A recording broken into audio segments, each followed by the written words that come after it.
Hello everyone எல்லாரும் எப்படி இருக்கீங்க? இன்னைக்கு இந்த வீடியோல நம்ம என்ன பார்க்க போறோம்னா, ஜெல்லி பீட்ஸோட ரீஸ்டாக்கிங் வீடியோ தான் நம்ம பார்க்க போறோம். ஜெல்லி பீட்ஸ்ல வந்து எல்லாருமே வந்து நார்மலா ஒரு பிளெயின் பிரேஸ்லெட்ஸ் தான் கேட்பாங்க. அதுக்காக தான் நான் இத மெயினா ரீஸ்டாக் பண்ணதே.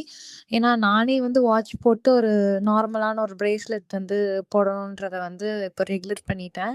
பிகாஸ் அத பார்க்கும்போது ஒரு எலகன்ட் லுக் கிடைக்குது. நம்ம ட்ரெஸ்க்கு மேட்ச் ஆகுற மாதிரி கலர்ஸோட மிக்ஸ் மேட்ச் பண்ணி போட்டுக்கலாம். பிகாஸ் அது வந்து ஒரு ஒரு மாரி ஒரு வைப் குடுக்குது. அது நல்லாருக்கு. அதனால எனக்கு அது புடிச்சிருக்கு. இது வந்து நான் வந்து இது இன்ஸ்பயர் ஆனது வந்து டாக்டர் ஷர்மிகா அவங்கள பார்த்து தான் நான் வந்து இன்ஸ்பயர் ஆனேன். பிகாஸ் அவங்க வந்து ரொம்ப ரெகுலரா வந்து வாட்ச் வித் பிரேஸ்லெட் அப்படின்னு சொல்லி வேர் பண்ணுவாங்க. அதனால எனக்கும் உங்கள பார்த்து அது ரொம்ப இன்ஸ்பயர் ஆயி நானும் அவங்கள மாதிரி போட ஆரம்பிச்சுட்டேன். அ அவங்க நேம் இங்க மென்ஷன் பண்ணலாமான்னு தெரியல. பட் ஸ்டில் நான் பண்ணிட்டேன். சாரி மென்ஷன் பண்ணதுக்கு. அ அப்புறம் அவ்வளோதான். Bye. Thank you. Take care.